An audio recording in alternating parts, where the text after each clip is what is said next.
Zvachim Daf Memchet. Donc on a vu que les Kodesh Kodashim, on leur fait la Shrita au nord de la Hazara.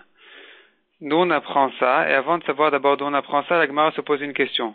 Pourtant le Pasuk qui le dit n'est écrit qu'à propos du Korban Ola. Or la Mishnah commence par le Korban Khatat, et puis ensuite la Mishnah arrive au Korban Ola. Donc pour quelle raison la Mishnah a échangé l'ordre, a inversé l'ordre des Psukim? Dans les Psukim on voit que le din de Tzafon est écrit à propos de Ola, et on apprend Khatat de Ola, et la Mishnah elle vient, elle commence par Khatat, et puis ensuite elle parle de Ola. Explique la Gemara, c'est justement ça la raison, puisque le pasuk de le din de Khatat n'est pas écrit Meforash dans la Torah, c'est les Chachamim qui l'ont pris d'une dracha, c'est pour ça que cette dracha là, cette halakha là, leur est plus précieuse, et donc c'est pour ça qu'ils ont commencé par le din de Khatat, et d'ailleurs par le din des Khatot qui sont faits à l'intérieur, puisque elles sont plus chavivot, plus précieuses aux yeux des Chachamim, puisqu'elles sont faites à l'intérieur vraiment comme les Khatot de Yom Kippour qui sont faites l'ifna et l'ifnim dans le Kodesh HaKodashim. Donc là ici la Gemara elle commence à rentrer dans les drashot. À propos du Korban Ola, c'est écrit Meforaj dans la Torah qu'il faut lui faire la Shrita au Tzafon, au nord. Cette halakha est écrite à propos d'un Korban Ola du petit bétail, donc du Tzon. C'est là-bas où c'est écrit le din de Tzafon. D'où on apprend que le gros bétail aussi, les vaches, enfin pas les vaches puisque c'est un Ola, donc c'est que les mâles, les taureaux aussi doivent être faits au Tzafon. On l'apprend du Vav, c'est écrit Ve'i minatzon. Le Vav vient attacher les deux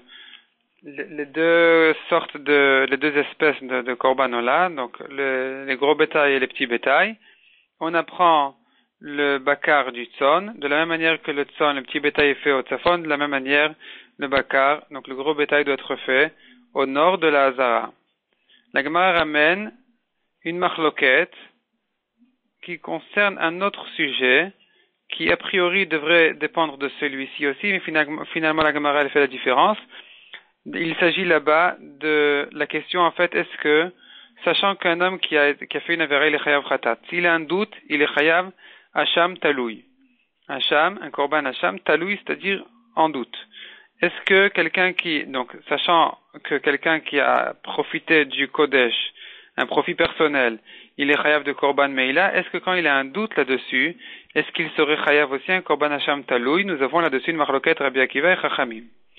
La Gemara voulait dire qu'a priori cette marloquette-là, elle dépendait de cette question. Est-ce que quand la Torah elle dit deux halachot avec un vav entre les deux, est-ce que ça veut dire que les halachot se ressemblent? Donc, sachant que la Torah a parlé du korban Meila, puis ensuite a mentionné le korban Hacham Taloui, on devrait apprendre l'un de l'autre de dire que, à propos de Meila aussi, celui qui a un doute, il devrait amener un korban Hacham Taloui. Et pourtant, les Chachamim ne font pas cette dracha. Donc, elle se pose la question, est-ce que chez nous aussi, il devrait peut-être ne pas faire cette dracha-là et ne pas prendre le gros bétail du petit bétail pour être fait au nord de la Hazara? La Gemara repousse en disant, non, ça c'est clair, tout le monde est bien d'accord que si la Torah dit un vav, et ça vient mettre en rapport les deux parachiotes. Donc celle du dessus comme celle d'en dessous ont les mêmes halachot.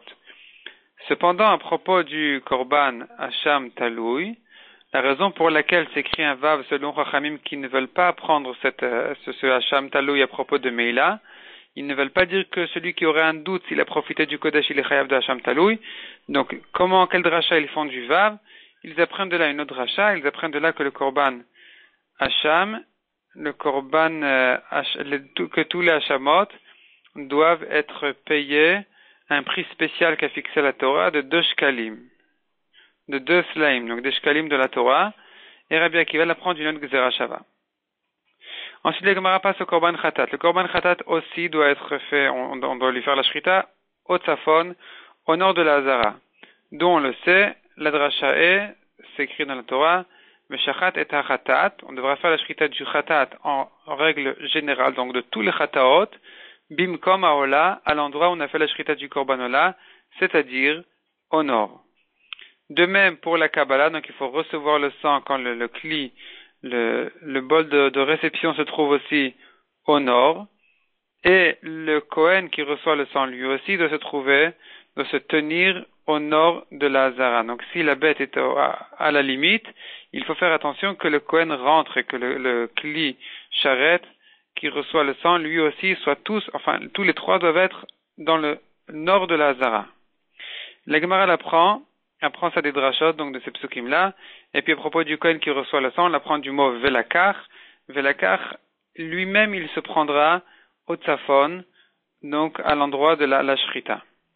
Et donc on sait que si Bediavad il n'a pas fait au nord, le korban n'est pas soul, puisque la Torah s'est répétée plusieurs fois, elle s'est répétée à propos du khatat du roi, et puis même à propos d'un particulier, il a deux sortes de khataot, il peut amener une chèvre ou bien une brebis, et à tous les coups la Torah elle dit, il fera sa khatat à l'endroit de la Ola, donc au nord.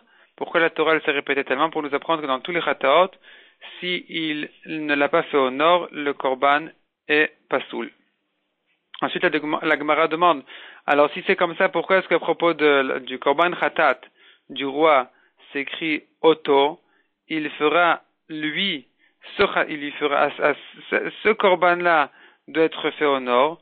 On devrait déduire de là qu'un autre korban n'est pas fait au nord de la Hazara.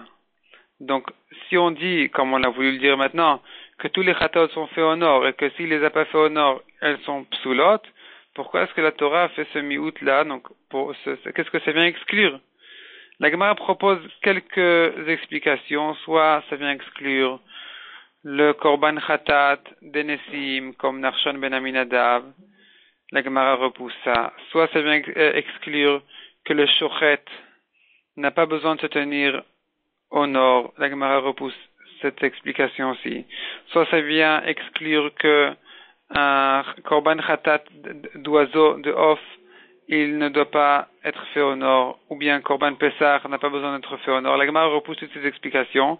Finalement, la Gemara retourne un peu en arrière, en disant qu'effectivement, c'est bien nous apprendre que le korban khatat, donc la bête doit se trouver au nord, mais le shochet n'a pas besoin de se tenir d'Avka au nord de la Hazara, mais c'est pas pour ça que le pasuk est venu, puisque ça on l'apprend d'un autre pasuk encore, qui dit aussi Oto. Donc le Oto, c'est lui, la bête doit être située au nord et pas le shochet.